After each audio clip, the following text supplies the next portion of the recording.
So I finally got my first debate on my YouTube channel. Some of you probably found me through my viral video breaking down Elazar Perez's debate style, but now it's time for you to see my debate rhetoric in action. See how I do. Just a quick heads up before this starts, this was completely last minute, completely impromptu, and when I'm talking about socialism throughout the debate, I'm specifically talking about statist socialism.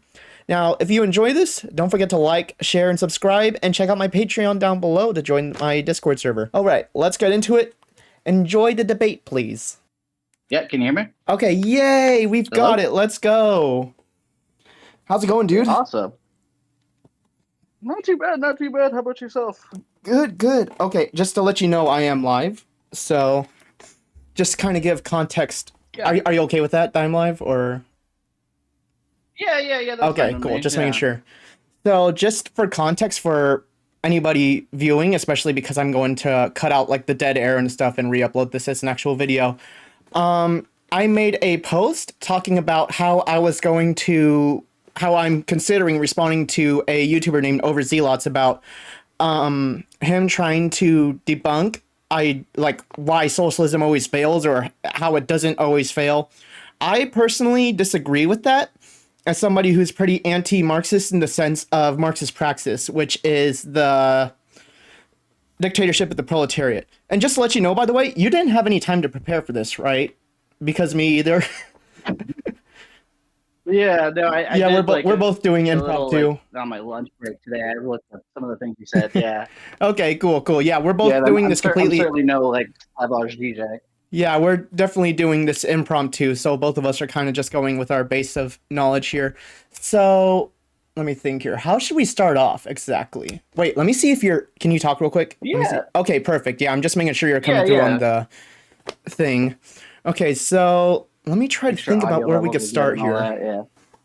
Trying to think about where we could start. Yeah, Really, I'm hoping today. I'm trying to come into this with as much good faith as possible. Mm-hmm. I'm not like, I know the mudslinging is what gets views and all that, but I don't want to mudsling at all. Okay, perfect. Yeah, I'm not looking to do that either.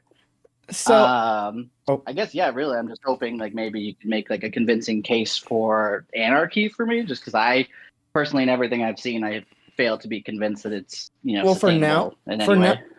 For now, what I want to do is try to argue socialism is not sustainable and cannot work for long-term periods of time, because that was the original point that I was going to go over in the video, because... Yeah. And then I can go into anarchism and stuff, if you want, whichever one you want to do. Yeah, I mean, this is your program, man. I guess ultimately you've got control over this. However you want to start it. We're probably going to just repeat some arguments that we had last night, just because of the fact of that's how it kind of works and stuff. Because, we're on live now and everything like that. Just kind of give rundowns of what we said. I get it. The viewers don't have the context, I understand. Yeah. Something that we went over last night that I'm not sure I got a good response to, or at least one that kind of satisfies me in a sense, is the fundamental flaw that I have with socialism, which is the fact that the centralization of power is what makes it inherently fragile. Every single socialist experiment that utilizes the state is going to fail and has failed, because all you need is one wrong guy getting into power and then you're done for. You go back to square one. We saw it with Stalin. We saw it with Allende. We saw it with pretty much every single one, including all of the good examples that socialists usually bring up. Can you agree with that or disagree? I disagree that it fails. Especially looking at the USSR and how long it persisted after, Stalin was gone. Mm-hmm. And then you look at places like Cuba with Castro, and then China with Mao. It's not like these places just disappeared off the map once they lost their great socialist leader. A lot of these places are still thriving. You look at the improvements that Mao was able to do in China. Abolishing the landlord class and all that, he effectively doubled the population of China and turned them into one of the three major superpowers of the world today. But he also committed genocide sorry. Yeah, no, he did a lot of authoritarian stuff. Both of them did, which led to famine and all that. We don't have. They're not perfect people. I think I heard something if Mao had died in like the first 20 years of his reign, he would have died a legend. But because he lived a little bit longer than that, some of his bad decisions were able to play out fully, which did lead to the deaths of millions of people, which is incredibly unfortunate. Mm. But, still using, I think it would be the Marxist framework of analysis of China pre and post Mao, like he lifted up hundreds of millions of people out of poverty, which is insane. It's like basically taking the entire population of America and lifting them up out of poverty. And yeah, like I said, converting them into one of the three big superpowers, looking to be possibly the big superpower, with Trump dismantling everything we got going on here.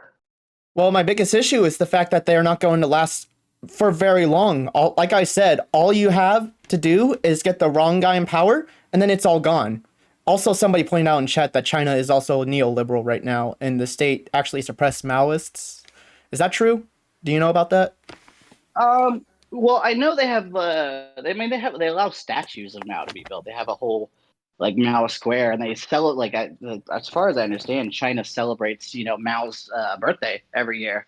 Well, yeah, we So also he still celebrate seems to be held Columbus. in wide. Like I don't think that's I don't think that's a good what do you call it? A good metric for how good somebody was, because we celebrate, the founding fathers who were white supremacists and all that. We celebrate Thanksgiving when that turned into a genocide that almost completely wiped off Native Americans off the map. Everybody celebrates a lot of things which are really shitty and are just like revised, like completely rewrote, like through historical revisionism and stuff in the state education system. So I wouldn't use that as a metric for these leaders like Mao or Stalin or whoever else as being good leaders. I don't know. I do think, like, from what I've seen, generally speaking, like most, like when they poll people, most people in China do hold a favorable view of Mao still to this day.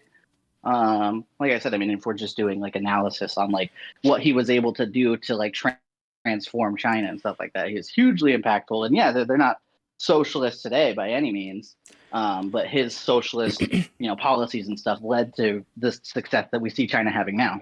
Well, again, like without the Mao, issue we don't get.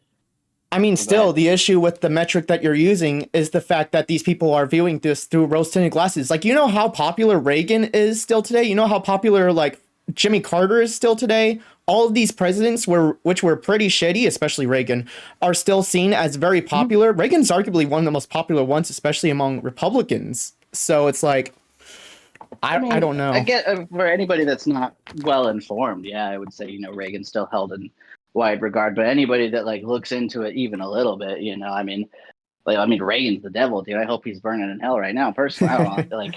And you don't think that people could? Like, sorry. No, go ahead. You don't think that people are not well informed on Mao when the guy did so much abhorrent shit with like the Great Leap Forward causing, I think it was a famine and then genocide and then the whole Tiananmen Square and stuff. I'm not super well versed on China, but it is very clear that they did a lot of bad stuff and continue to do a lot of bad stuff right now with the whole Uyghur genocide going on, authoritarian crackdown, the social credit system and all that shit going on, cracking down on Taiwan. Yeah, I know we should.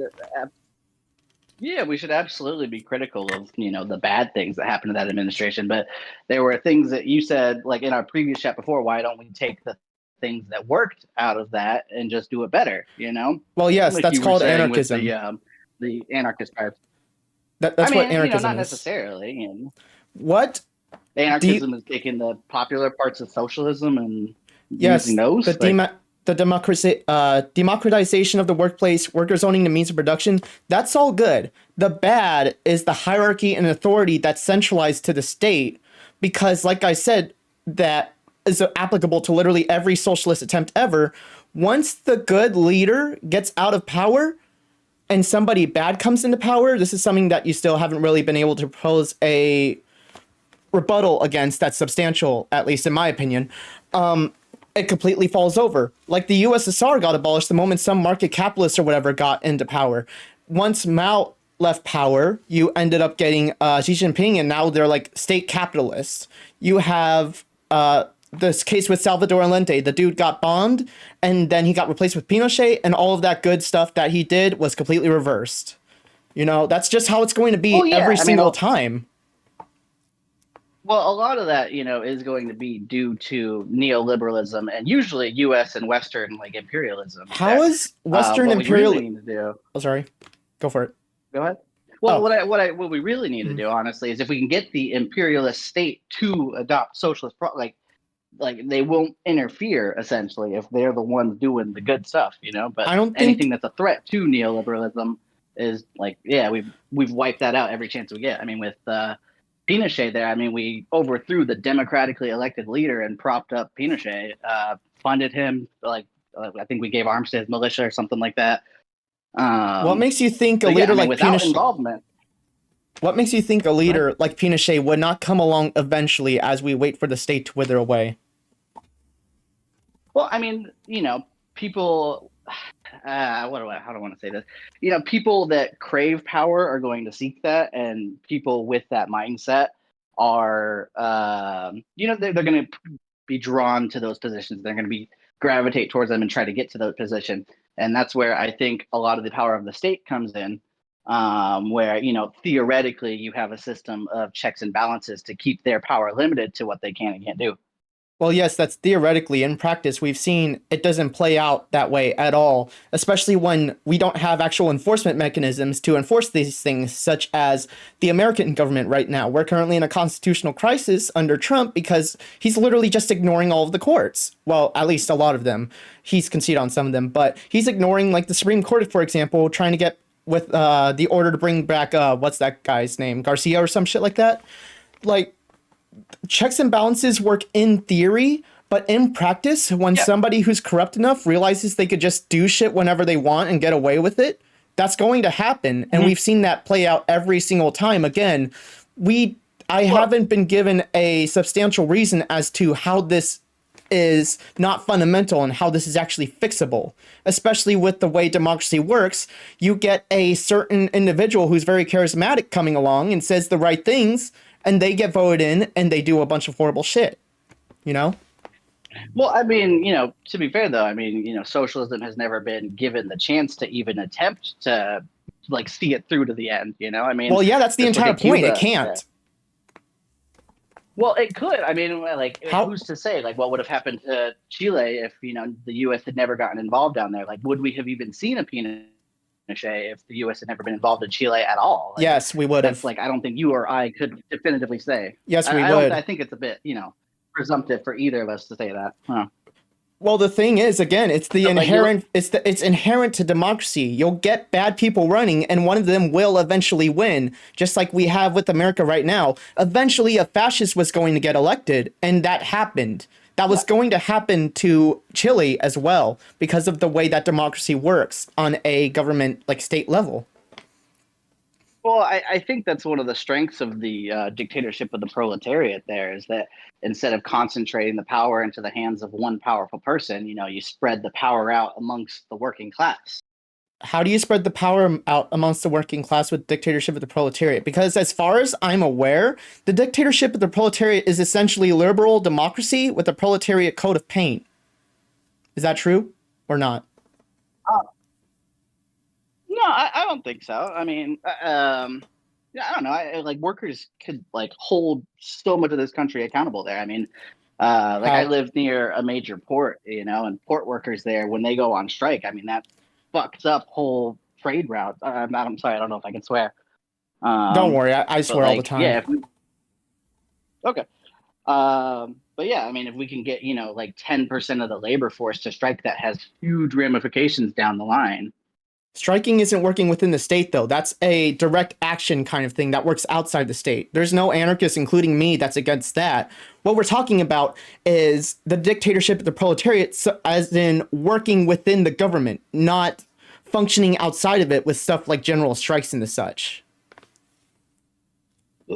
I Oh, mean, we sorry, can I'm already get them to yeah. I concede with mean, strikes and stuff if we can actually do it. But the issue is trying to get the ball rolling on strikes with like general strikes or industry wide strikes, right? We can already do I mean, that. we've seen some great success with strikes just in like the last administration there. I mean, Yeah, you I look at agree. I'm not against the writers strikes. guild strike, and yeah, Yeah, like I'm, it sucks. We've had like the government does have the power to shut down strikes as they see fit, but they're able to put pressure points and stuff like that. So that's why we reinforce it with state protection there. We make things so like it's harder for like if people don't have to worry about keeping themselves alive, they can go on strike for longer, What does that and have to things do like with the that. If we have dictatorship? people's basic, What does that have to do with the dictatorship of the well, proletariat?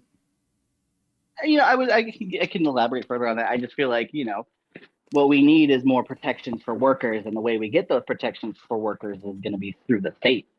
Um, and then like the more protections we have for workers allows us to exercise our political power a bit better. What happens when the state reverses those protections when the bad people get elected? Because that's inevitable. That's not going.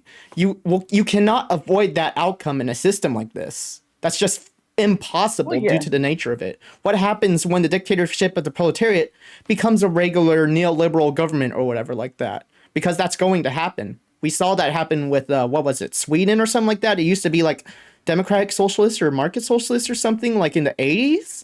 I could be wrong on that, but I do Mhm. remember hearing that as an argument for socialism, and it got reversed back to whatever it is now. I think it's social democratic, but it kind of just to reinforce the point mainly that we're going to reverse progress if we use the system of electing people who get elected just because they say the right things to get elected. I mean, yeah, you certainly, have that. I mean, look at the case of like John Fetterman there. I mean, he co-opted what's the Progressivism. term for it? Like working man. No, like he just like pretended he was like this, working guy, progressive guy, and used that to swindle people. I mean, that is going to happen, but that's part of, that's just one of the downsides of the democratic process. I mean, Well, yeah, that's a fundamental people are going to be issue. convinced by what they're convinced by. That's a fundamental flaw with socialism, which is why I say it'll never work, because you will get your John Fettermans who will fuck everything up. How do you avoid that long enough for the state to wither away? Or you're not a communist, right? So I view communism like I said, like in the same way that I view world peace. Like it's the ideal to strive for, and we work to get closer to that. I'm not convinced that communism is attainable at this like level of luxury that we experience in this current modern society. Much like I'm not convinced that anarchism could maintain those luxury levels. So I consider myself more of a socialist pragmatically, but ideally I would be a communist. So yeah, again, that goes back to my fundamental criticism that once the wrong guy gets elected, it's completely done for. So you could see why, so far at least, none of your answers really seem to like substantiate. What do you call it? Quell my concern regarding that flaw. Right? Is there any reason Well, why I should not you see know, that as a deal breaker? well, I mean, you said in our messages before, I mean, these processes, our ultimate end goal is going to take some time, and I think the biggest stepping stone in the direction of either, communism or anarchism would be getting ideally a global socialist community. Like I don't know, if we want to have a system where everybody's needs are met, then we need to, all right, man, I wish I had Richard Wolf's ability to speak on this, Yeah, the way he speaks so fluently. maybe one day I'll get to talk to him if my YouTube following grows enough. Get me to Destiny size, and then I'll be able to debate him. Oh yeah, I mean, I don't know about But Destiny there being problematic and all that, is it but just kind of I fair? get the sentiment. Is it just kind of fair to say Go that ahead. for now you might just not really have a response to that in a way that's able to make it not a deal breaker anymore? Because if that's the case, that's completely fine. We can move on to another topic. Well, I think my problem is like what I'm kind of thinking of here is like, yes, there are those flaws to it, but what I see like in the steps to anarchism, I don't see how we would like avoid the same thing happening as we're trying to get to anarchism. I think that's one of the things that I'm failing to see. Okay, well, I'm let's not as compare. like Let's compare the two real quick then. With anarchism, yeah. everything is horizontally organized rather than hierarchically or vertically organized, meaning that let's say we create a workers' council that does something. Let's say we create a workers' council which creates roads or some shit or does infrastructure. If that workers' council decides to do something bad, such as building a freeway right through a neighborhood or something like that, the entire Yeah. community would just be able to completely recall them, right? Like here's the fundamental difference. under anarchism, when a council or a certain body of people who have a certain task fail at doing their task, they are recallable, they are replaceable, they can be held accountable. With socialism, when the wrong guy gets voted into power, it turns into authoritarianism, and unless everybody gets the balls to be able to start a revolution or some shit, you cannot fix that.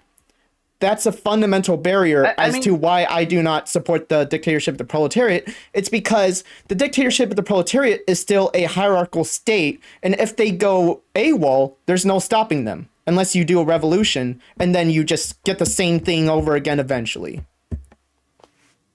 I guess if you want to conflate the entire socialist government to the one person running it, then I guess. Well, but, yeah, that's what happens when you centralize the power to a select. I'm not even saying. When I say bad guy, I'm just kind of saying that as like a simplification, to be clear.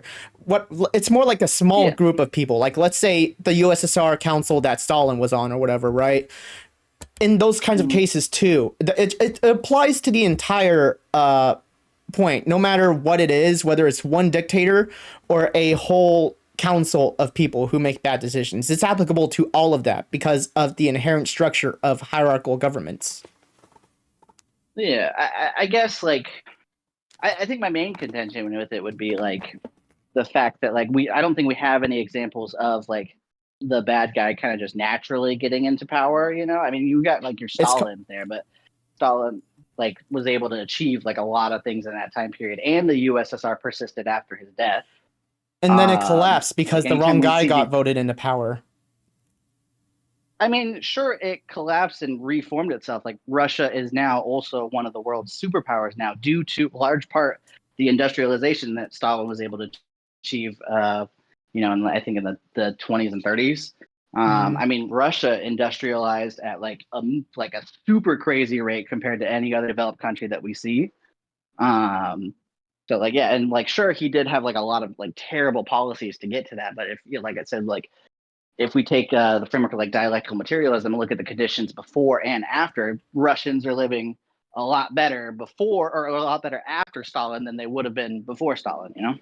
And now they're back to an authoritarian shithole under Putin and have been that way for 20 years because of how Putin and friends structured the government in order to keep him in power for like what, over 2 decades at this point? Well, yeah, but I mean, Russia is still one of the 3 superpowers right now. I mean, that doesn't matter if we're talking. To begin with. That doesn't matter. We're trying to talk about a system where the government works for the people. But right now, even if it's a superpower, that doesn't matter. The fact of the matter is it's very authoritarian. It's trying to take over Ukraine right now. And I believe they've shown interest in expanding beyond Ukraine, right? If they won the war with them. Like is that what you want? I wouldn't doubt that. Is that like your? No, I mean, like you keep pointing that they're government. That's not a socialist government doing those things. Yeah, you keep pointing to say is like the socialist government like increased the wealth levels of these nations, and got them to the point where like if we had not have had a Stalin, like there wouldn't have been like a Putin, like there wouldn't have been a country that big for someone to take over and like use in the way that Putin has used. Which, like I said, it's unfortunate. We should absolutely be critical of like what the current state of these countries are, but we should also acknowledge the growth that was able to be achieved due to, in large part, these socialist policies and leaders. Well, yeah, I'm willing to acknowledge the growth, but the issue is that the growth is going to be reversed eventually, and that doesn't discount the fact that human rights abuses are still happening. Authoritarianism is still happening. One single dude who's a shitty leader has been in power for over 20 years because of the way that the system functions over there. Like, there's so many issues with it. Like, you get a marginally increased quality of life, but at the expense of your rights and the expense of your freedom. Yeah. Well, are you okay with that? Because you keep talking about the quality of life and the world superpower status of these guys. Are you okay with sacrificing freedom and all of that for a marginally better quality of life? I mean, I think that's part of the social contract is there are some freedoms that we are going to have to like not have, you know, like I currently I don't have a medical license. I don't have the freedom to practice medicine as I wish, you know, like what I asked is, are you okay with that? I don't think that's a bad thing. Are you okay with that? Yeah, I mean, you're okay with authoritarianism? Freedom, like, no, I'm not okay with authoritarianism. I think that's very uncharitable to like point like make that point out of my case there. I'm just saying, with the social contract involved, like there are certain freedoms that people are just not allowed to have. Like, like I've worked in a lot of like construction type jobs there. Like if I don't have an electrician's license, I don't have the freedom to do electrical work in these buildings. That's not what And we're I talking don't about, view though. that as a bad thing. That's not what we're talking about. We're I talking mean, about the government. if we're talking about freedom, I mean, yeah, there are going to be certain freedoms. I'm not okay with authoritarianism by any means, but just to draw a comparison here, like the anarchist communities that you brought up to me last night, the Ubuntu and the Zomia, was it? Zomia, The I believe it's called. I think that's how Zomia. you pronounce it, Zomia. Yeah, yeah, I'm not sure. I saw something about the what Eastern Massive or something like that. I don't know the proper term for it. But anyways, if you look at these societies, they are absolutely anarchists and they are working. But if anything, they seem to suggest that the primitive anarchists would be correct because the Ubuntu have existed for what you said, like 2,000 years, and they haven't developed past the stage of hunter gatherers. So that seems to suggest that if we adopt your anarchist framework, we'd have to give up certain luxuries in order to have successful anarchism. Let's just go back to your other point real quick, and then we could put me on the defensive, okay? Okay. The reason why I asked Yeah. if you're okay with authoritarianism is I'm not trying to be bad faith with it, which is why I'm asking you this, is because when I point out all of these authoritarian crackdowns, all of these authoritarian practices, your response isn't to, like, try to, what do you call it, quell the issues that I've been trying to propose. It's that it's like somewhat justifiable in a sense. Is that what I'm getting? Because they're a superpower and have raised the quality of life. Is that kind of what you're saying? It's justifiable. The authoritarianism is justifiable, or like what is the point of bringing up their superpower status? Not authoritarianism. Well, so the reason I bring it up is just to acknowledge the Marxist analysis. Like, I think I'm using it correctly. Dialectical materialism. I've been trying to read up on that as much as I can. Slogging through Karl Marx's Capital. It's a bit of a feat, it's but I'm fucking attempting difficult. it anyways. I mean, I get that, like, but I'm asking for I'm asking for your opinion. I'm not asking for the dialectical materialist lens of analysis for it. My opinion would be that even though these socialist, like these socialist governments did do a lot of harm to people, overall they uplifted their society in very meaningful and substantial ways. Like I said, I mean, you don't get. I think the guy that came after Mao was like, dang, and he did even worse than Mao. But like, we don't get these people without the base level of what am I looking to say here? Like, basically, you're raising people's standards of living is what you're doing, and raising the wealth levels of your nation through these social policies. At the expense of even though they're authoritarianism. just existing inside of a not always, you know, not always. I don't think. I mean, I'm not super well versed on like every socialist place that's ever existed ever. That's fair. But you know, you look at places like Cuba. You know, I mean, Cuba, they're not doing so hot, but they have 100% literacy rates out there. Yeah, I mean, like, I'm not they saying have that so many good. I'm not saying that it's all bad, to be clear. Obviously, they have some upsides, but what I'm saying is it's not sustainable, because eventually the bad person, especially right now, because all of these examples we're talking about are basically either dictatorships or very close to it, where all the power is centralized to a very, very small group of people. Once that small group of people is replaced with even worse people, that goes back to my criticism, which you haven't really been able to address, which is that this will all collapse once that person gets replaced with somebody who's worse. I'm not sure if we're going to be able to get... Point, I think if I could summarize what I think I'm trying to say here is that, like, we shouldn't throw the baby out with the bathwater. You know, like, you seem to say like you're demonizing socialism, but socialism, even though it wasn't perfect in all these forms, like, I don't think any country has achieved true socialism. But I mean, it's done a lot of good for hundreds of millions of people, if not billions of people, you know? I'm not trying to demonize it. I'm pointing out a fundamental flaw with it that I've never seen a socialist be able to actually address properly. I mean, you know, I'm not a... Could you agree that's a fundamental flaw, at least?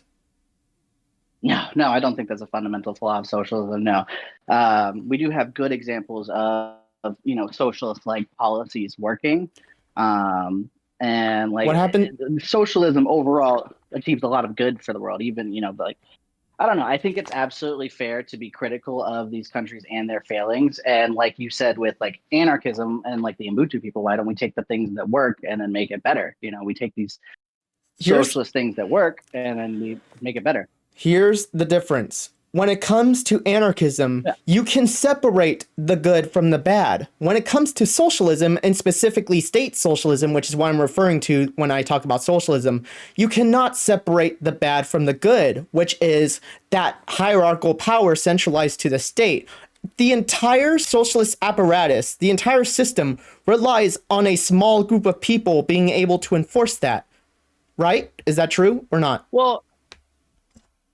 Well, yeah, but I mean, even in your anarchism, you're suggesting a hierarchy. I mean, you suggested the workers' council there that's in charge of building roads. I mean, if someone outside of that council decides that they want to build roads on their own, I'm assuming that that worker council will just like assert some kind of power to be like, no, we're the ones that build roads in this area here. Like, They even would in your discuss anarchist it. model, you still have some forms of hierarchy. Like, Define you still have hierarchy. hierarchy in your system. Define hierarchy. Well, hierarchy well, hierarchy is going to be the structuring of uh, people and power and stuff like that. So, for example, that workers' council would officially, like, they would be the definitive power and the ones that make the decision on the road building that you talked about there. Sure, they can absolutely discuss it. That's part of like even our democratic system we have now. We can go to city council and discuss these policies with our counselors. But that's still like The I difference I've just failed to see how that's any different than government. Like sure, maybe you don't have a state, but it's still some kind of government. hierarchy is institutionalized. That's how anarchists make the distinction. Hierarchy is institutionalized. These councils would not be institutionalized. They'd be fluid. They could be deconstructed at a moment's notice if need be. That's the difference. You cannot deconstruct the state. Well, some of these things do need to be institutionalized. I mean, if you look at Why? medicine, like I would much rather have like my medicine using the or my doctor using the broad consensus of science rather than just like this local consensus of science. Like if someone in another part of the world has evidence to suggest that what this doctor is doing is actually harmful, I'd like them to collaborate in some kind and come to some kind of agreement, What do you think and that would institutionalized require some means? kind of I mean, institutionalized is going to be I can't think of the word for it off the top of my head there, but like we're going to have to like give these people some kind of official power, usually by some kind of like law or something like that. And like without a monopoly of force, how do we like enforce any of these laws? We can decentralize it and I have get it left up to communities, and we can also network with each other like the Iroquois Confederacy did, which was pretty successful, especially given the circumstances that they were in. Which were, if you don't know what they were basically five massive tribes spanning over like a large part of America and part of Canada, which networked and collaborated together to be able to work with each other, essentially share resources and all of that kind of stuff. And they never came across these yeah. kinds. As far as I'm aware, there are no substantial cases of them bickering to the point where there's some sort of massive conflict because of certain differences in like views on how to do something or certain regulations or rules that they had, right? I just don't see this being as much of an issue, especially given we are in contemporary times right now, where a lot of the science, we don't need a centralized authority to be able to create scientific consensus, you know? That's just created through scientists researching and stuff. And there's nothing under anarchism stopping scientists from different communities, for instance, banding together to create a bigger network or a bigger alliance of scientists. I don't know what specific word you want to use for it. I'll just use the word network for the sake of the discussion. Create a network of scientists who all work together across the world rather than having to be specifically, what do you even call it? Linked to certain countries, kind of like what we have now. We have like two different massive branches of medicine. We have the more evidence-based one, then we have like the holistic stuff going on in like the Middle East and shit, right? Yeah. We all of that's tied to the region and stuff, especially because of, countries and all of that stuff and states. We don't have to do that. That can especially be quelled under anarchism because of that cooperative element. Yeah, I think I'm willing to concede. Maybe I'm not the best advocate for socialism, That's fine. and of I'm itself. But I'm yeah, glad you can be like. all of these holes. I just wanted to say I'm glad you're humble with that, because a lot of people would probably try to double down on everything. I just want to say that I appreciate your good faithness there. Yeah, and the Dunning-Kruger graph, I feel like I'm at the point at the dip right there where I'm like, no, just enough to know that I don't know like as much as I could. Mm-hmm. Yeah, so like I want to be a good advocate for it, so that's part of why I'm participating in it. It's good to test my ideas. Yeah, for sure. But continuing on though, like all the holes you're poking in socialism, like I feel like I could poke just as many, if not more, in the anarchist model there. Like Sure, go for it. ultimately, in order to like enforce any of these kind of bodies here, like say we're talking the scientific consensus communities, if two communities decide to like develop their own like scientific consensus group and their groups disagree fundamentally on like the best treatments for cancer or something like that, there, like how do we determine which one is right, and then if the other one is practicing it wrongly and doing harm to people there, how do we stop that from happening without some kind of monopoly of force to get them to comply? Well, first, what I would say is a very high chance, especially if they have already been allying before, that they're not going to have any major fundamental disagreements long term. But in the rare case that they do end up disagreeing and there's no way to solve it because somebody's being really fucking stubborn, I do agree that in that case there will be problems that arise. I'm not utopian when I talk about anarchism. Of course, stuff like that may happen. The thing that I want to counter that with is the fact that we have all of these different indigenous societies. We even have massive ones like Zomia, for instance, where all of these kinds of interactions you're talking about happen all the time, and they've happened for thousands of years, and they have not torn these tribes, these communities, the societies to shreds.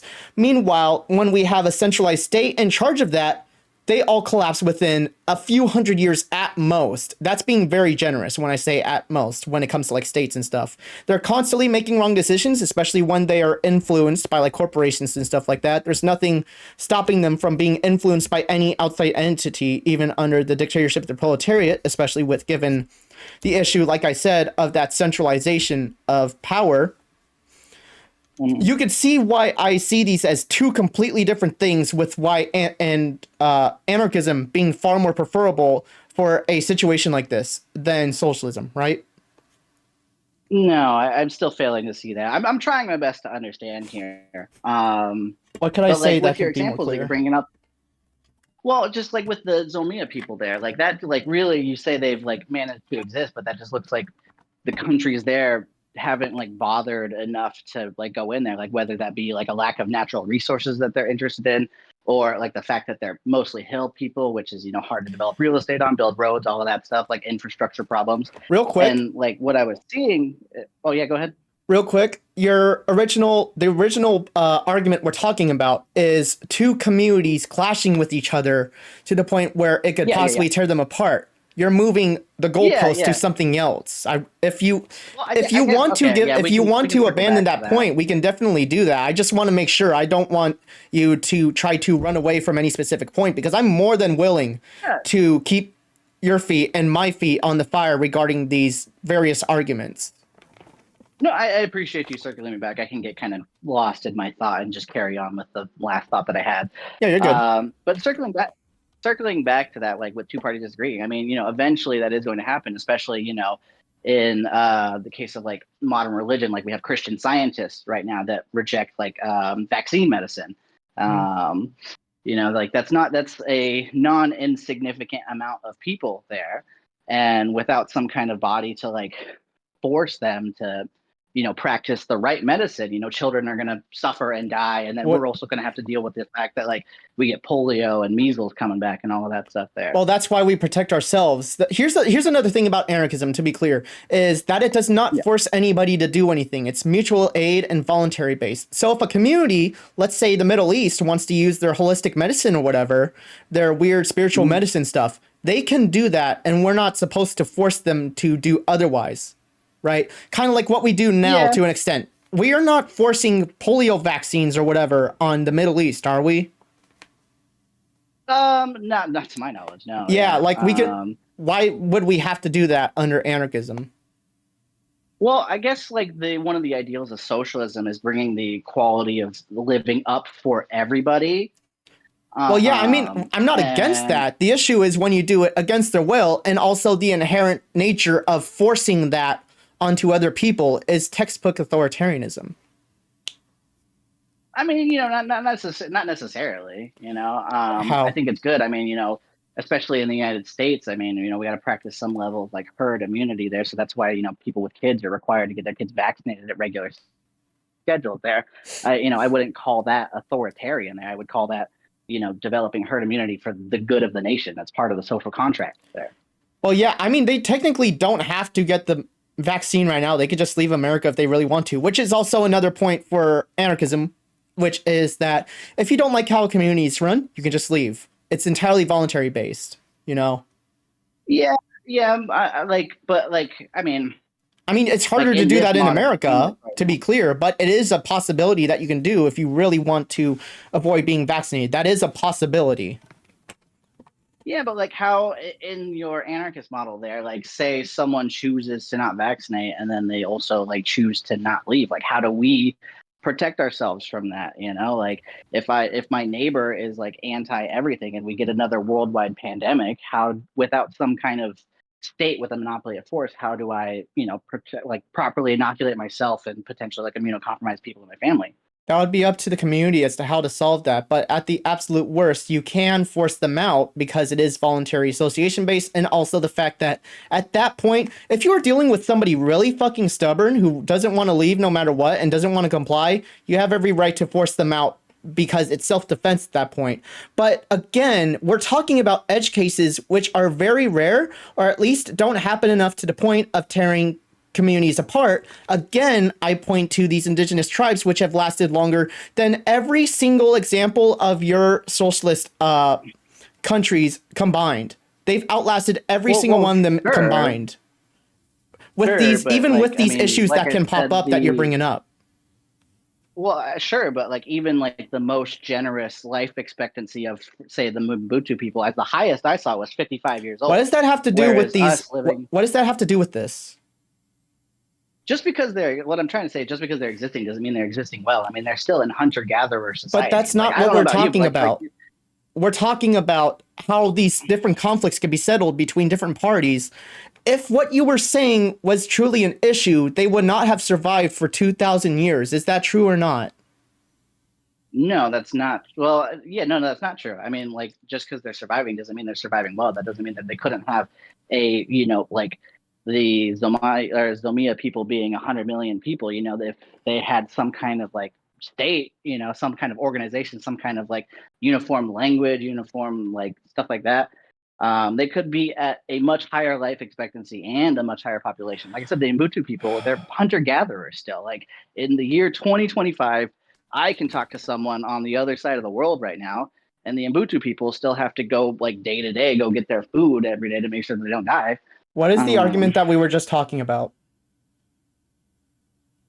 oh yeah, circling back to like the people disagreeing. I'm sorry, Yes, you yes, keep bringing it like you brought up these civilizations that yeah, yeah. I'm bringing existed up for long, and I just I'm want to bringing finish up off the that point. I'm bringing up these civilizations to prove the point that these different conflicts you keep bringing up as counterpoints to anarchism don't really actually mean that much. And we have an overwhelming amount of empirical evidence to show that these different conflicts you keep bringing up don't actually negatively impact the community. Or how should I say this? They won't tear apart the community and happen as much as you seem to imply they are based on the fact that you bring it up at all.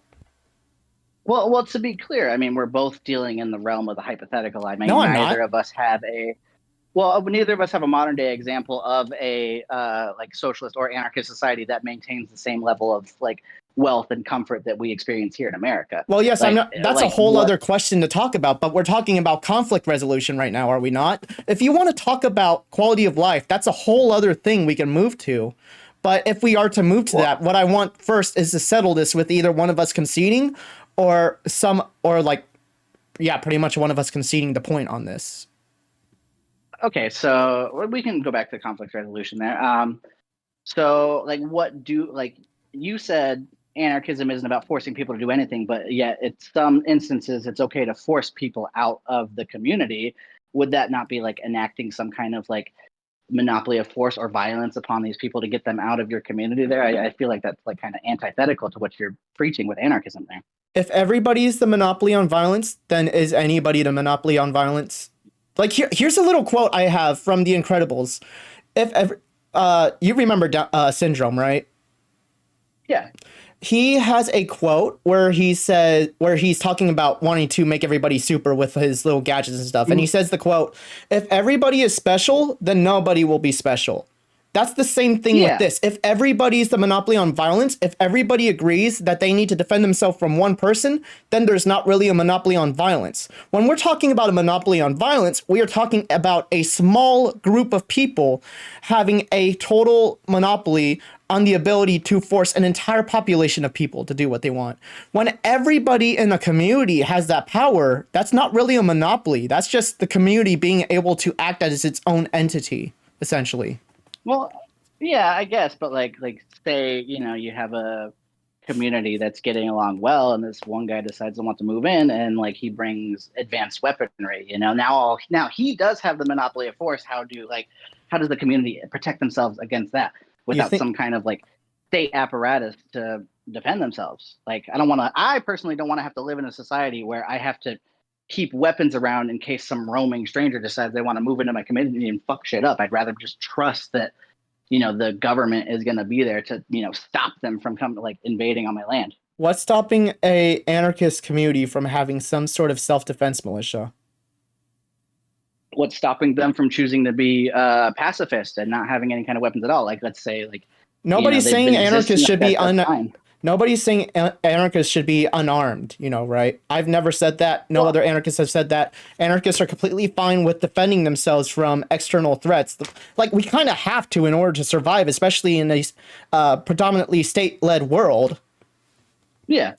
Well, What you're I think talking the about is problem though is essentially like, the state versus us, which the Zapatistas have to deal with, and same with Rojava. And they're doing pretty, and in terms of defending themselves from the state, they're doing pretty fine. When it comes to like everything else, like the state quality of life and everything, of course, that's an issue because they're in a war zone. But when it comes to the yeah, current topic we're talking about right now, which is self-defense, and whether that's a mhm, conflict resolution thing, whether or not yeah. that can be resoluted peacefully. Of course, there are going to be times where you do have to get violent, and that's when you use self-defense militias or some sort of I equivalent to guess that. I guess like a big problem I see is like in the transition phases there where we're starting to dissolve the state. If there are still corporations that exist, they have the resources to enact like their own private militia essentially to work for them and then take over these communities. Like people can choose to self-defend themselves, but like if the people that choose to not do that or the people that don't know how to adequately train themselves are like going to suffer if that situation ever arises. That's the point of the uh, self-defense militia. They're supposed to defend the people who don't know how to train themselves or don't want to join up for whatever reason. That's the entire so point of them. every community is supposed to have their own self-defense militia is what They you're saying? can if they need it. I'm not saying they have to. The entire point of anarchism is that it's fluid and doesn't have a set blueprint. Yeah, So well, I they mean that's one of the things that like what the United States enacted a standing military after World War One, I think. Maybe World War Two, but it's just like we have them there if and when we need to defend ourselves. Yeah, and You I don't know, have an issue with that. I don't have an issue with like a militia used for self-defense. The issue is when you send them halfway across the world to spread imperialism, which I assume we both agree that's bad. That's the issue with yeah, the it's terrible. military. It's not that they're used for self-defense, it's that they're used to attack people. I guess like my problem is like, yeah, okay, we these societies have to choose to have this self defense militia there, but like my problem is that the people who don't will suffer, and The like people I understand, people are going to be stupid, people are going to make bad decisions and stuff like that, but I personally think that like in this modern day and age, we exist in a world where nobody has to die needlessly for I things like agree with that. that. The state has the capability to protect people at a much more efficient and well-regulated level than a bunch of roaming militias that like what for a community are we talking like a city here or like It could be a any neighborhood size. like It could be any size. But getting back to what you're talking about trying to keep as many people from not suffering as possible, I agree we should try to do that. But for one, I don't agree we should try to do that with force. For two, I don't think that's necessarily possible to have all 8 billion oh, I don't know if people my audio survive. dropped or Oh, if that's you. Hold on, I lost you. okay. Are you able to hear me again?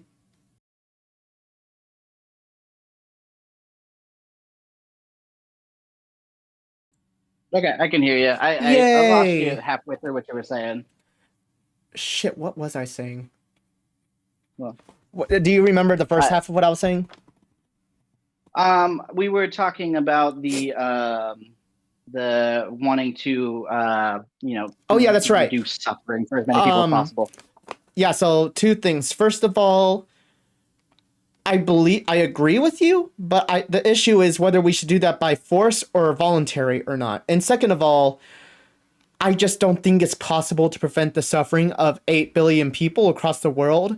Like, we do have to be realistic at the same time with our expectations here of how far we can get. You know, there's always going to be suffering of some sort, and there's probably always going to be Yeah. some sort of shitty government, regardless of whether it's capitalist or some other thing, right? So we do have to be realistic with that. So when you talk about trying to prevent suffering and all of this kind of stuff, especially because of the voluntary nature of anarchism, I feel like you're starting to go into a little bit of idealism there that I'm not really comfortable trying to, I guess you could say, entertain, just because of the fact that I really want to stick to real world results that we can actually achieve at, either in the short or long term. I mean, I guess, but like I said before, I mean, we're both dealing in the realm of hypotheticals here. I mean, unless you can point to me an anarchist society that exists, like even like to the level of what's a semi-developed nation, like even like a developing country. You know, I don't see any evidence that anarchism can get it there. I agree that there is evidence of anarchism working, but that Can seems you to can you suggest that like primitive anarchism is going to be like the way to go. Can you explain why these forms of social organizations, which are more or less proof of concepts for anarchism, why these cannot be replicated, but with first world quality of life and technology? Can you explain the causal link between those, which makes it irreplicable for higher qualities of life? Yeah, I mean, you look at these communities, they don't have nearly as many variables to factor there. I Why? mean, in order to get the level of luxury that we have right now, we have to deal with a global supply chain.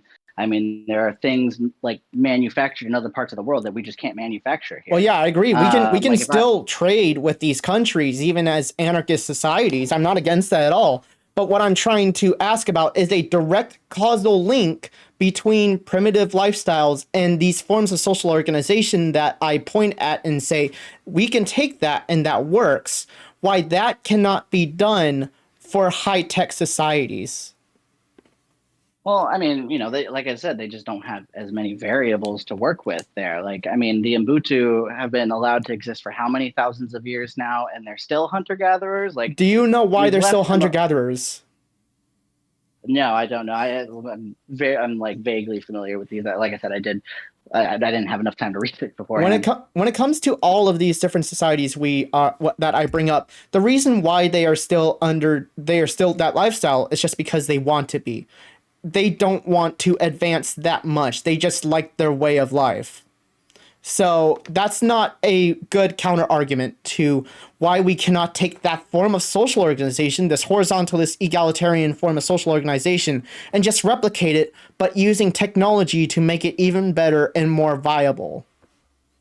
Um. Okay. Well, I feel like just to narrow down on like one of these variables. I mean, let's look at like building code and stuff like that. Like these buildings, like right now, in developed countries, we have building code that makes sure that the buildings are built are safe and are going to last for decades and stuff like that.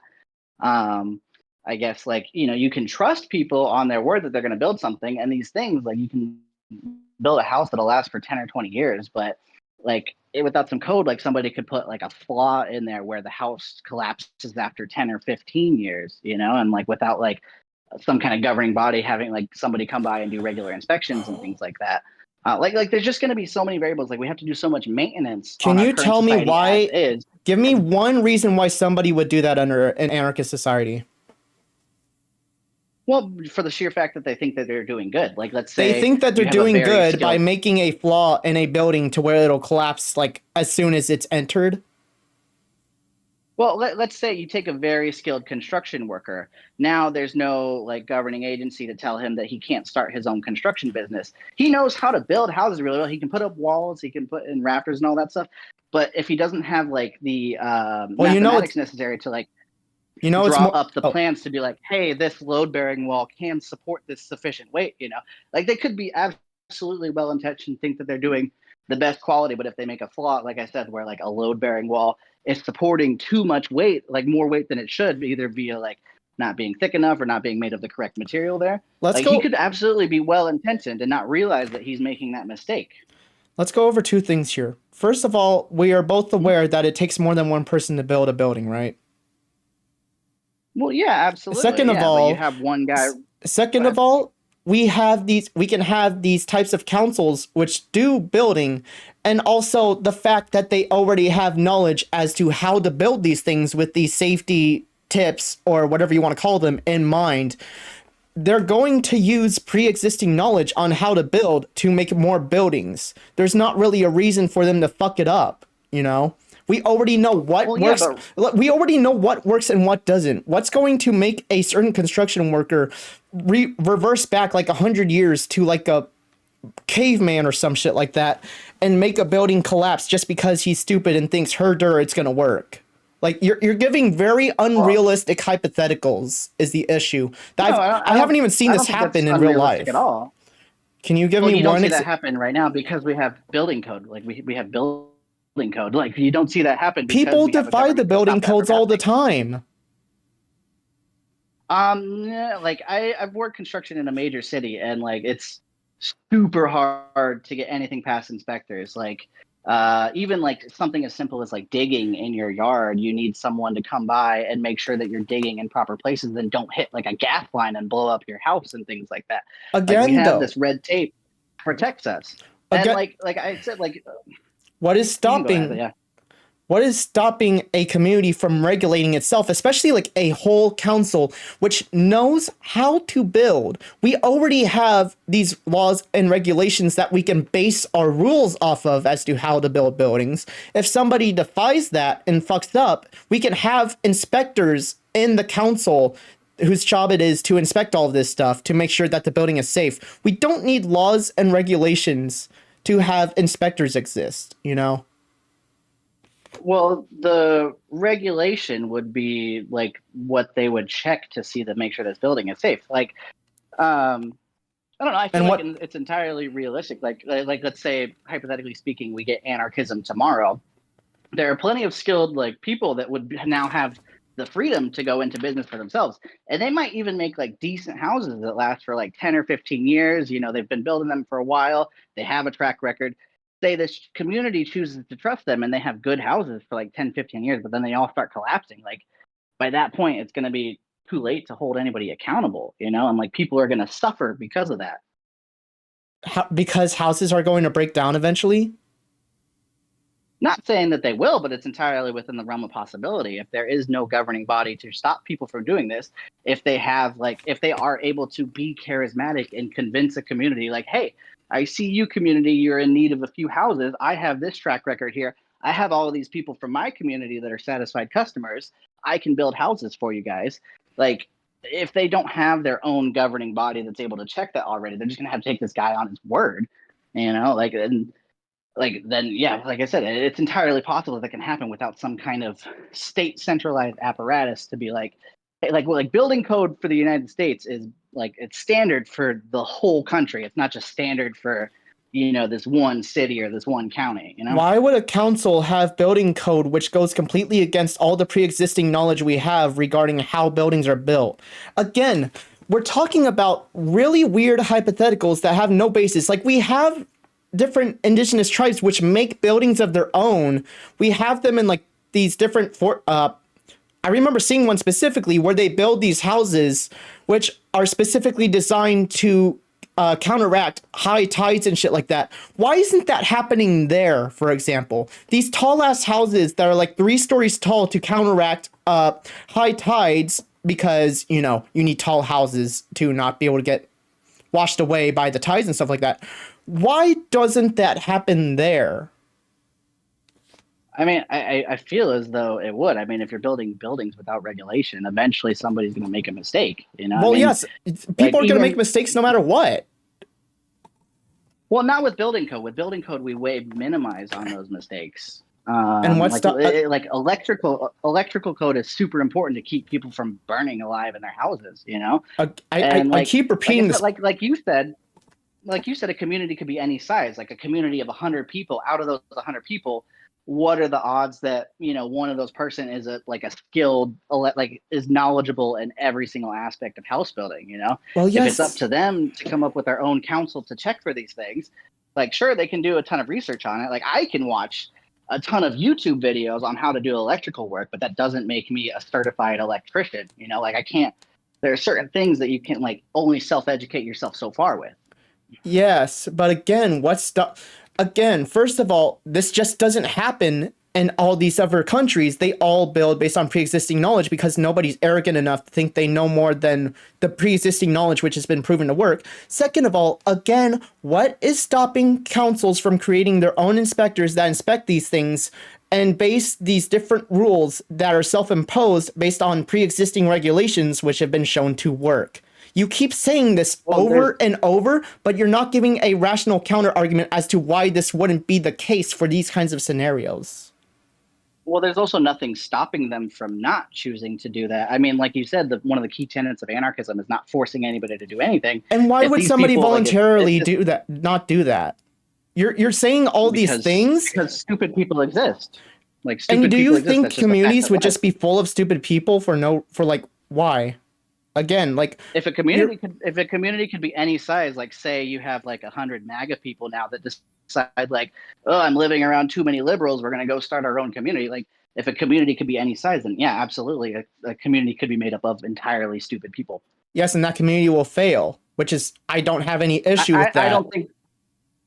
I don't think those people should suffer just because they're stupid. And right now, that's self-imposed. You don't state stops those people from suffering. You don't believe that people should face the consequences of their actions? Well, yes, people should face the consequences of their actions, but we should also do our best to like minimize the amount of damage as possible. Like I don't want to I disagree with MAGA in every single which way. That doesn't mean I want to see those people dead. I'm not saying we should see those people dead. Why don't we just educate them instead of trying to have a government which can turn on us at a moment's notice, do it instead? Why? You seem to act like we can't just educate people. What do you mean we can't force them if they don't want to be educated? How do you force them? And if they don't want to live under authoritarianism, what's just like, I'm sorry, what? Can you repeat that one more time? Was that direct?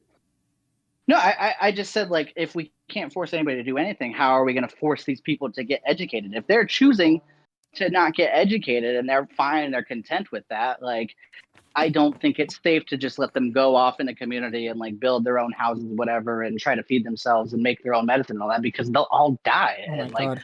Ultimately, I want a system that minimizes. These are adults we are talking about. People should be able to make choices which can backfire on them. These are not children. We do not need a government to baby us all the time. And I furthermore don't see how that's the case where we can get an entire community of people just willing to be complete idiots and go kill themselves essentially with their actions. Again, if this was a serious problem, these tribes would not exist for 2,000 years. You're saying stuff that would completely tear apart tribes that have lived for thousands of years with populations going up to 100 million people.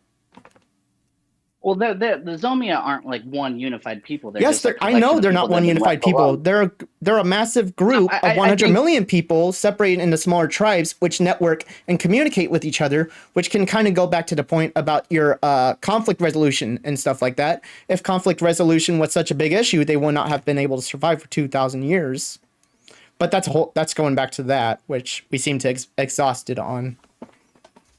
yeah. Well, I just like stupid people are going to exist. I mean, just look at like the anti-vax community that we have right now. They have all of the knowledge available to them. They have all of the science. They can look all this stuff up for free, and they're like choosing to be willfully ignorant. And if we Why? if we allow a community of anti-vaxxers to band together, then our Why are they community is going stupid? to be a super spreader of diseases. Why are they stupid? Why are they choosing Uh, not to be educated? well, because they have the freedom to do so, but they don't have the No, it's full not. freedom That's to not no. like vaccinate their kids. No, it's because of the Well, okay, culture what? that they're raised with. It's a culture problem.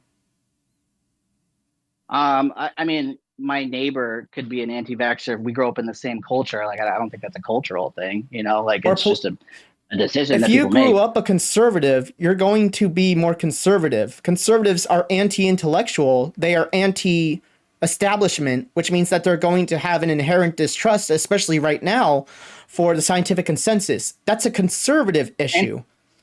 You're not talking about something that's anti-vaxxers inherent aren't. to people because we have these again we have these examples of these societies which have existed for thousands of years and they do not have the same issue you are talking about, and that's partly because of their culture and how they're raised. When it comes to these stupid people you're Well, talking about, that's cultural and social based. That's not an inherent issue to humanity.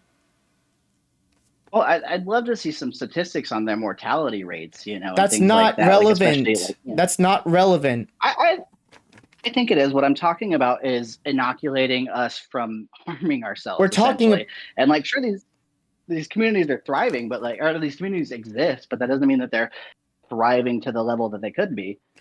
they just don't want to get more A advanced hundred is the million thing. They're people, completely what was all that? 100 million people don't, all 100 million Zomia don't want to get advanced. You're gonna tell me like there's a They just million don't of them that care. want to, you They know? prefer to stay the way that they are.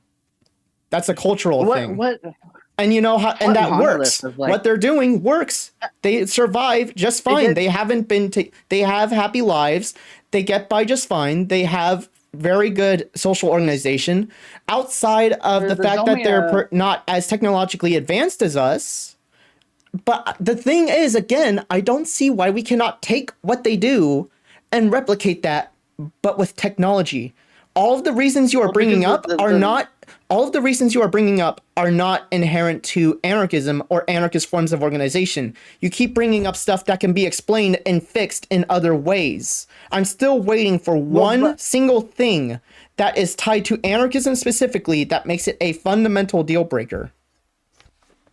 well there's no smoking bullets. There's so many bullets to this that it's problematic. Like, I don't want to just have to go on a trust basis that my local council knows that my doctor is practicing safe medicine. You know, like I can't synthesize chemo in my home. Like, I have to go to other people if I get cancer, and I have to like get treatment for that, and I have to trust that these people are making it properly and not poisoning me and Okay. not fixing anything, you know? And right now, like, we have like apparatuses that make sure that, hey, like these chemo drugs, these go out worldwide to every people. So we have to have like one regulating thing to make this for the whole of the world here to make sure that they're safe, And you what's know? And stopping like, rules being created for them right now under anarchism? I mean, what's stopping rules from being created that is imposed on themselves because the backlash from such a thing would be super significant and very directly impactful to the people who are producing these?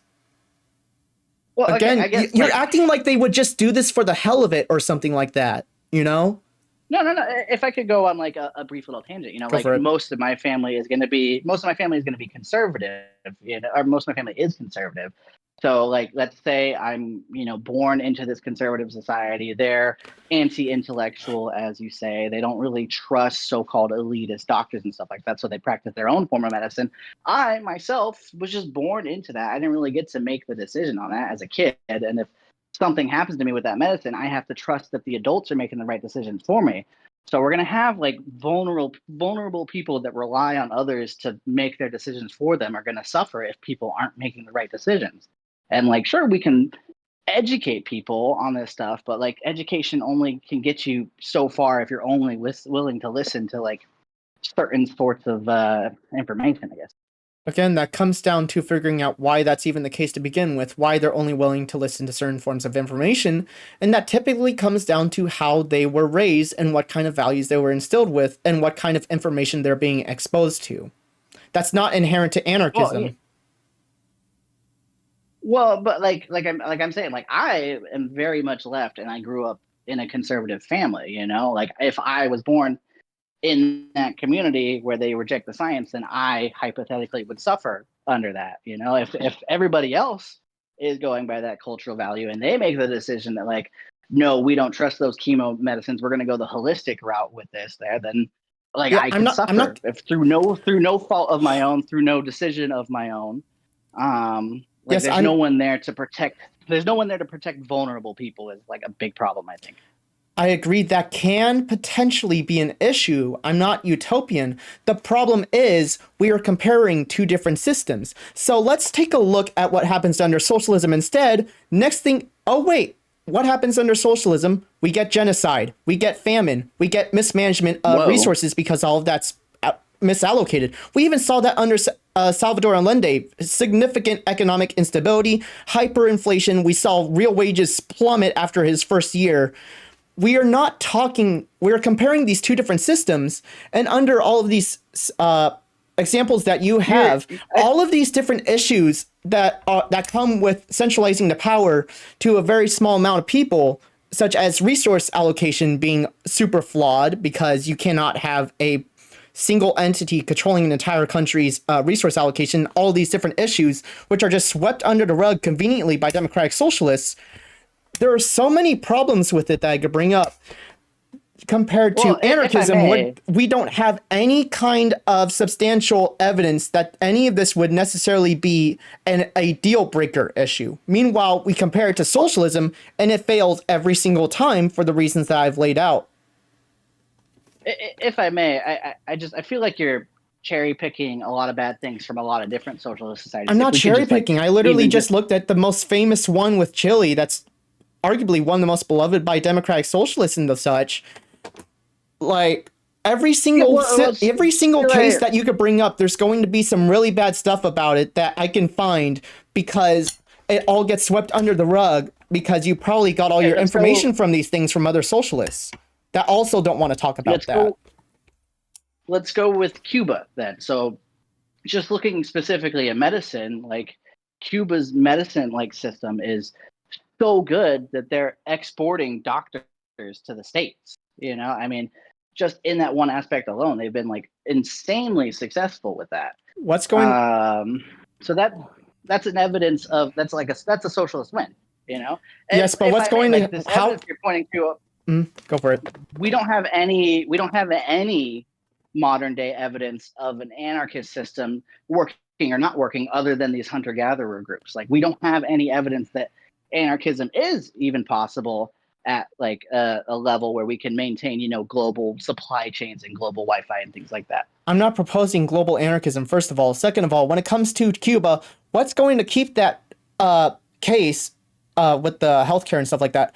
What's guaranteeing that it's going to be like that in 70 years? The state. What do you mean? The state persists long beyond, like after these people die. You know, they pass these laws that are enshrined and they exist. No, they're not. After the they're not. Pass those laws. They're not enshrined. Pinochet literally reversed all of it when he got into power. Same with the guy who Pinochet wasn't a socialist. Well, yeah, that's exactly the point. When with these different kinds of democratic systems, you're going to get a leader who undoes it all. You haven't responded to that at all. I mean, which is why I'm kind of getting impatient. Well, no, I keep repeating that point over and over, and you just keep pivoting to something else. If we want to focus on Chile there, I mean, their socialist government was barely even given the chance to start. I mean, well, yeah, that's the entire. It's fragile. That's the entire criticism that I have. no, your criticism was that the democratic process elected like a bad guy like Pinochet, Yeah, that's when that called wasn't the case. fragility. The democratic process there, like they voted for Allende. The people wanted Allende, without the Western imperialism going there, like and involving themselves. We could have had a very successful thing in Chile, but it wasn't allowed to even be successful. And What's then, if I guaranteeing may, no, what go is ahead. You go ahead. Sorry. okay, Yep. thanks. What's guaranteeing Chile will be even better, or at least even marginally the same in 2,000 years, just like the Mbuti people have been? I want these things to Well, I last more mean, than 100 years. I don't want them to crumble within 70 years like the USSR did, dude. well, the Mbuti, I mean, like they've existed for 2,000 years, but they haven't developed at all. Again, that's I mean, because of their cultural like it's values. I just explained that. I just like Again and I don't again, know. you're not It's, giving we any reason why this cannot actually be replicated, but in a high-tech society. You keep giving correlation links saying that it's tied to this primitive lifestyle without giving an actual reason why. And I keep pointing out these different comparisons that you keep making. You keep bringing up these situations. well, I keep telling you how it would be worse under socialism, and we just keep cycling through different scenarios where these things happen, where it would be better under anarchism than it is under socialism because of the issues that I brought up with socialism. That's kind of the well, cycle that we've been my going fail through. my failure to disprove them could just be my own lack of knowledge, but my failure to disprove them does not ergo facto prove that your point is the correct one. Like, what is your evidence that it is possible in our society? The fact that it's even able to happen to begin with. I Okay, don't. socialism is The thing. able to The, happen to begin with. I can say the the, same thing about socialism. That's not the, strong evidence, dude. the fact that when it comes to this kind of social organization, there's nothing linking it to this primitive lifestyle. There's no causal link. You haven't been able to explain that. Like, Uh, I really don't I know what think to I say, kind of man. explain it by the fact that we don't have any modern day representatives of Why do you need modern day anarchism exist. representatives to be able to come to a reasonable conclusion that it can be replicated? What is Well, specific about I would technology that makes it not work? I well don't no, want I you would to just like to do it see doesn't and exist yet. Socialism hasn't existed yet. Socialism keeps collapsing 10 years after it gets enforced most of the time, right? Your thing hasn't existed uh, yet. So why are you a socialist? my thing has existed and it's been thwarted by U.S. imperialism. And the reason I'm a socialist is because I would like to see socialism in the United States. If the world superpower is no longer thwarting it, we could see a society where it thrives. But it hasn't worked is the thing. It's never worked. And Okay, I pointed that out. neither has yours. I'm telling you it has. I've given you an overwhelming amount of evidence that it has with anthropology. The only thing that you can say at this point is that this form of social organization is tied, like, what's it called? Inextricably? It's like bound to the primitive lifestyle. I've never been given a reason why Yeah. it is. I keep asking you why, and your only response is that it hasn't been done on a large level with modern technology. It hasn't been given the Yeah. chance. Meanwhile, we've given you the chance, and every single time you collapse because once American imperialism comes in, somebody else takes the reins and it completely collapses. So when I I look at remember these two different one systems, you can see why I yeah. probably lean towards one over the other, right? Not really. One thing I just remembered that you did acknowledge earlier is you're not Mhm. advocating for a global system of anarchy. If we don't have a global system of anarchy, how do you stop any form of imperialism coming in and undoing what the anarchists are doing? Like, What have the even look at the Zapatistas been doing Soviet for 30 people. years? I'm not familiar with the Zapatistas, and that is a 30-year time frame. Like, let's extend it to a 70-year time frame, like you had with the USSR. Are they going to be successful for even longer than the USSR was? Like, if we're like we might just be in the middle part of it or near the end where they fail. Like, Yeah, I agree with if that. everything fails eventually. But I'm Yeah. So asking like, about that because of the fact that we're talking about self-defense against the state. They've been under constant attack by the state and the cartel for 30 years, and they've survived. And we're not even talking about like a one-time big attack. We're talking about a big attack over the course of 30 years. It just took one single attack or like a build up to an attack, like a coup or something that was funded by America to be able to overthrow Chile and completely destroy it. We've had 30 years for the Zapatistas to collapse, and they haven't collapsed yet. They've already outlasted Salvador Allende. Yeah, I guess like I'd have to do more research on the Zapatista specifically. I'm That's vaguely fine. familiar with like the history of Chile. But like if we don't have a global, like even if I were to accept that, hey, anarchism is the better way, if we don't have a global system, I fail to see how, let's say like America decides to be anarchist, but China or Russia even decides that they don't want to be, and then they decide to come and fuck our shit up. How do we stop that without some large body of power like a state controlled military to stop them from doing that? Like I feel like I told you if you're what going to advocate for if you're going to advocate for anarchism, I feel like it has to be a global system in order for it to function properly. I told you what networking is, right? We went over that earlier. I'm familiar with the term networking. I don't see how it applies in this instance. Communities banding together to work together. It's mutual aid, right? You know what that is? Well, yeah, but what it sounds like you're suggesting is it sounds like each community needs to supply like their own military members, and then they need to have their own form of training and stuff like that. And certain levels of training may not meet the needs that we need to combat like a state-controlled military with millions upon millions of soldiers. What like is stopping? what are we going to be? What are we going to the Minutemen again? Stopping the British from coming into our country? What is stopping an entire? Let's say that America does become anarchist and it's broken up into many communities, right? What's stopping all these communities from coming together to defend themselves from China invading them? What's stopping them from collaborating and working together in mutual aid to be able to defend themselves from a big common enemy? Well, how would that differ from having the state do the same thing though? Because the state would be doing the same function. That we would just be recreating the state at that point. You think we're recreating the state by making a big militia to defend ourselves from China?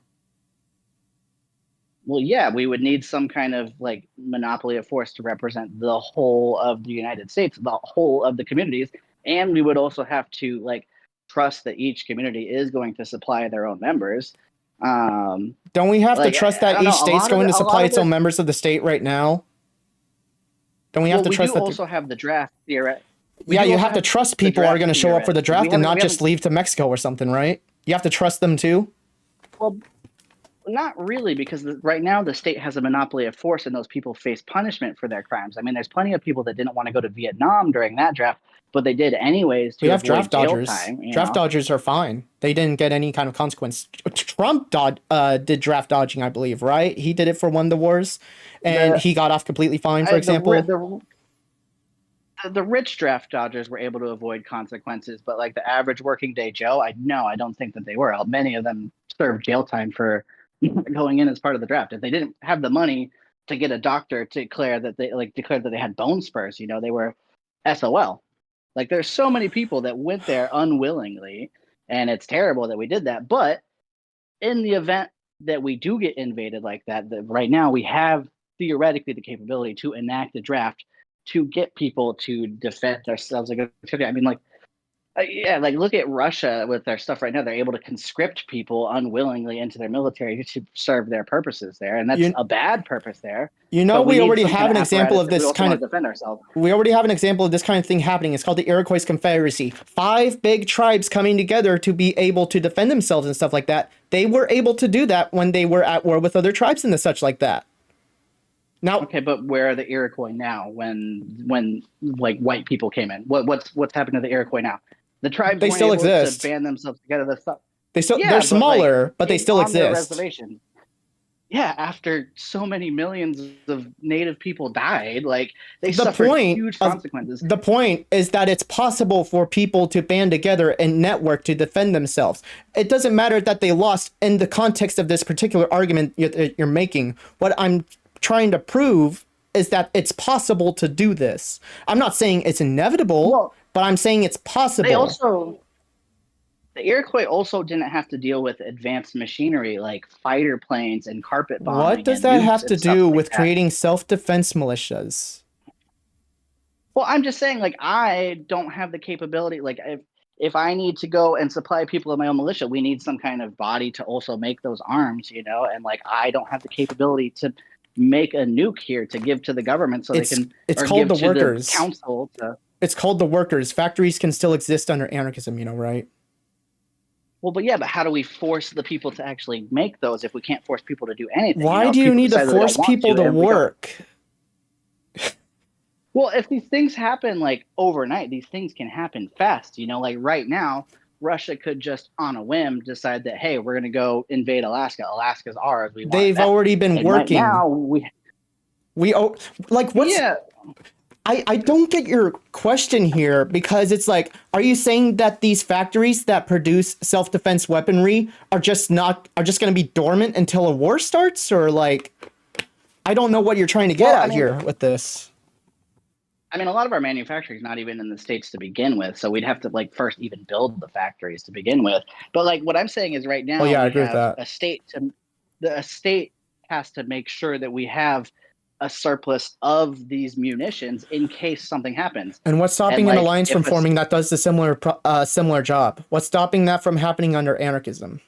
A the counter negative, well, specifically a specific alliance of different communities coming together for the sole purpose of self-defense. What is stopping that?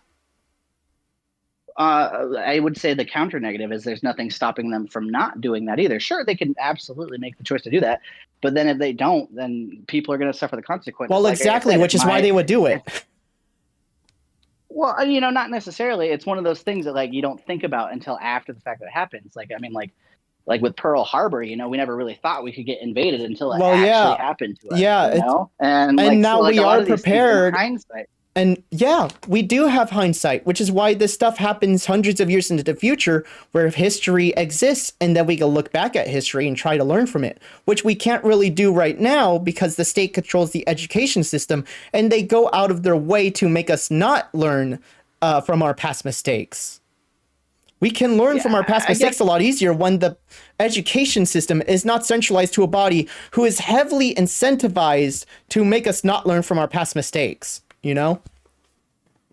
like yeah, to like just stick to this argument, I think the counter negative is the is my evidence there is that there is nothing stopping from them, and then they will reap the consequences of their actions, and then people will die because they made the wrong decision. People are going to Like die nobody can everywhere no force matter them to what. do anything. People are going to die under Yeah, socialism, they're but going to die under capitalism, they're going to die under anarchism. The entire point is minimizing that as much as possible. And saying that people are going absolutely. to die is just common sense. What I'm waiting for is why less people would die under socialism than anarchism. Well, because you have some form of a state still under socialism The there to entire protect these the entire people. issue with the state is that's going to kill people. It's going to I impose mean, forceful rules the on state is people not the and violate their consent state with is a bunch of nothing without things. its people. The state is nothing without its people. America doesn't have like wouldn't have the level of wealth that it does if it just started genociding its own people. You know, like a state theoretically, yeah, could turn on its own people, but if they kill everybody, then the state has no I'm power not even anymore. Like a talking about state is specifically nothing. against its own people. I'm talking about across the world. Well, yeah, too. I mean, you know, we both agree imperialism is bad. And what's stopping a Um, socialist country from being imperialist if it's in their best interest? well, like a lot of these things, we need to institute global systems like that, That's which is not going to why work. America being one of the superpowers, we would set the example. A lot of the like main factor of why neoliberalism is so popular is because America is the superpower. Like so many countries are forced to like base their economy on the value of the US dollar because of the influence that we have over the world.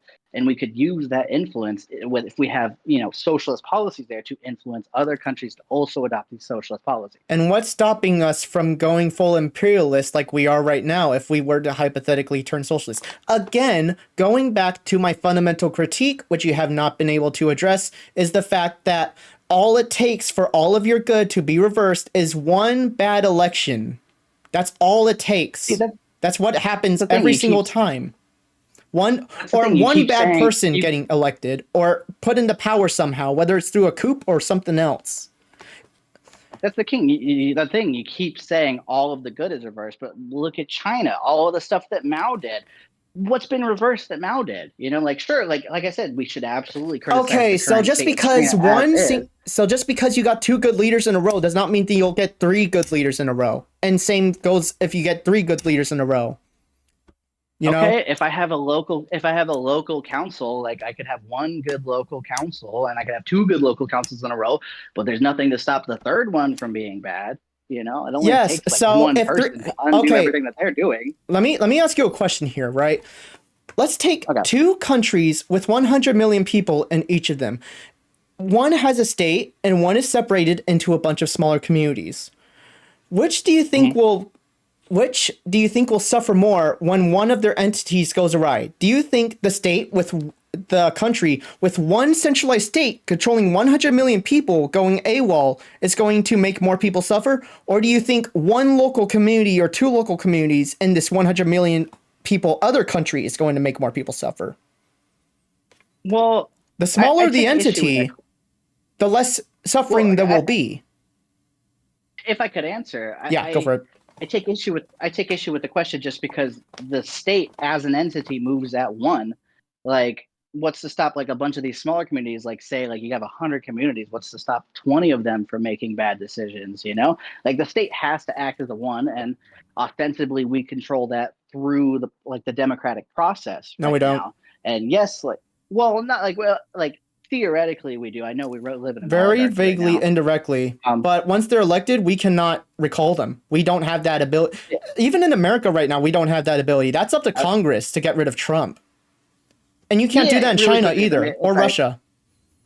Sorry to cut you. I've been Yeah. enjoying this, and I personally have Mhm. lost track of time. Yeah, you're I do good. have to go in a little bit here, so maybe if we could like wrap it up with like If final thoughts, possibly. Yeah, for sure. Um, I really appreciate you taking the time to do this, by the way. I don't mean to come off as like aggressive or anything during no, this I get it. debate and stuff. I'm just like tired from like working out and also having those technical issues with like Skyrim and shit that I was trying to mod earlier today. I told you about that in Yeah, DMs already. yeah, I got you. That made Yeah, and my I that made hope my temper short. yeah, sorry about. I was trying to come across as good faith as I could. Mhm. I hope that translates to whatever content you put out Yeah, for there. sure. We'll let the audience decide. I did.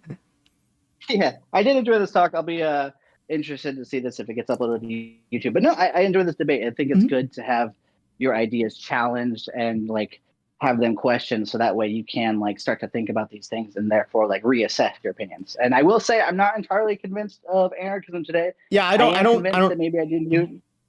Oh yeah, Well, go I for am it. convinced that I do need to do a bit more reading on the subject and maybe revisit my thoughts on this. Mhm. But yeah, not entirely convinced of anarchism today, I didn't unfortunately. expect to convince you in one argument in one discussion. That's rarely how it ever goes. That's completely fine. I don't expect you to just switch to my side over one thing. But what I want you to think about is just some of the arguments that I proposed and that you proposed.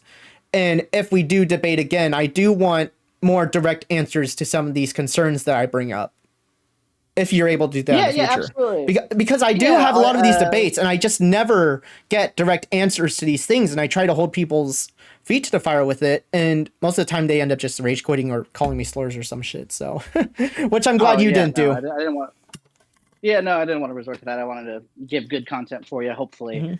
Mhm. Um, but yeah, I'm gonna listen back to this and like reread over our messages. I'll rethink it. We may Mhm. be able to debate again in the future. I can't guarantee anything. I have hectic lifestyle and all that. Yeah. But I did enjoy this. I think you made some good points. I think I like to think that I made some decent points as well Mhm. too. Yeah. Thank you for taking the time to speak with me. Yeah, no problem. You have a good night, dude. Yeah. Same to you. Thank Good you. luck with the Skyrim mods. Appreciate it. Bye. I'm going to need it. Okay, well, that was the debate. I'm going to upload this either today or tomorrow. I'm going to let it process and stuff first, obviously. Went on for an hour and 42 minutes. Cool. I hope all of y'all enjoyed that. And yeah. Thanks for watching.